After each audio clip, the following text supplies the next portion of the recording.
So individuals are finding love in a variety of ways. Here we have in this picture people finding love from their little pet. Now, I'm not sure how dogs became man's best friend, but this is a thing that I've heard from long time.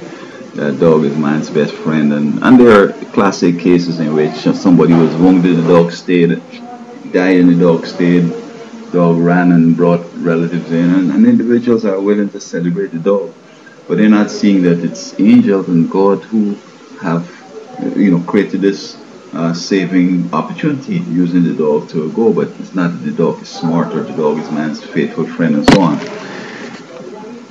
I remember in the 90s, the news was that individuals who have faith in God and read the scriptures and pray recovered faster from medical procedures than individuals who did not have faith. And not too long after that, some folks came up showing that individuals who have an animal also recovered similarly. So people said, okay, well, they prefer not to do the God thing and go for the dog.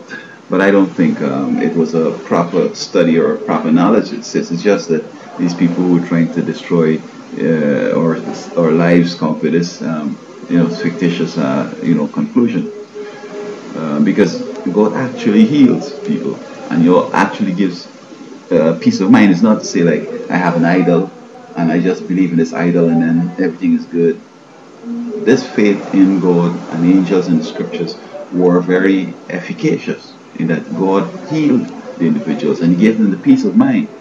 Now, they might try it with dogs, and I'm not sure what really happens, but I don't think that you could compare them. And as individuals were growing up in the 60s and 70s, they brought on these various animals, and people got, sort of attached to them, and they see big important people kissing the dog and so on, and individuals kissing dogs and finding companionship and love from these animals. And it's amazing because I find that tonight in the park, this guy, he has two dogs, a mangy, stinking, smelling one, and one that is beginning to get mangy. He lives in the homeless, he lives in the park, and he kisses the dog, and I'm saying like, this guy is great, hold the dog and so on, and go and eat his food with that same hand. Another one, the mangy, stinking, smelling one, he was playing with it. I don't know if they're trying to show that, they have this compassion for an animal and so on. And then he starts by putting his hand by his mouth, and then he's going to eat with that same hand and so on. And I think that these animals are nasty, and don't mind what you do. They're just nasty animals. They're scavengers, and their fun is to roll up in some putrefying dead animal in the street. And I don't know, it's a part of the nature.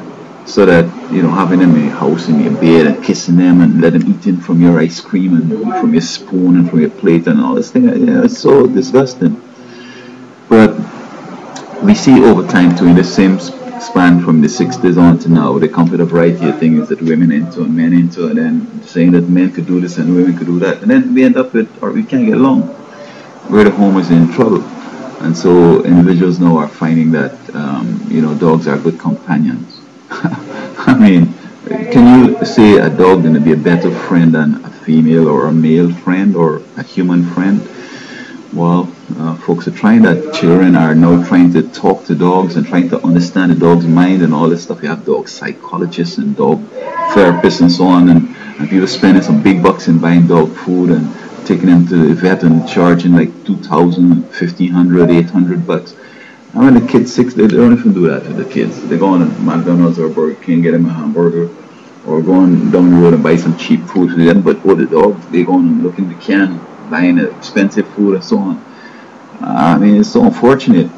But I hope, though, that, very soon people will start realizing that we can go back into the past, like in antiques, we can go back to like in human relations, where we're going to try and find time to eat together, where we're going to find time to, instead of taking a dog for riding a Porsche, take a neighbor child or some person that is not as fortunate. Well, again, that's an accept thing because they might end up robbing and causing problems. So, man, I tell you, we're in some serious trouble. But I don't relish, dog companionship, and I don't want the dog to be kissing on me and rolling up on me and all that stuff. One day in California, this big Alsatian dog was eluding its owner. And this guy went over now to try to hold it and try and going out, pushing out his hand to pet, and the dog, and he went out. Then it's like, oops, I say he's getting mauled up right now. And although there are times when dogs have, been heroic and going and get help, staying with the, wounded owner and so on. But also recently, there was some people who were sick in the home or had died for like 2 weeks, and the dog hadn't been able to eat, and the dog started to eat them. Furthermore, in Louisiana and other states where economic times are tough and people are moving on, leaving dogs and horse and all that inside, these dogs are now joining into gangs and they're attacking humans. So the dog is real smart to understand that, hey, this person is feeding me, so let me play nice. And it's conditioning. But when the time is right, that same dog would attack even the owner. In fact, some dogs even attack newborn babies and kill them. So I'm not sure where to go with this, but you got to be careful how you love in dogs and animals.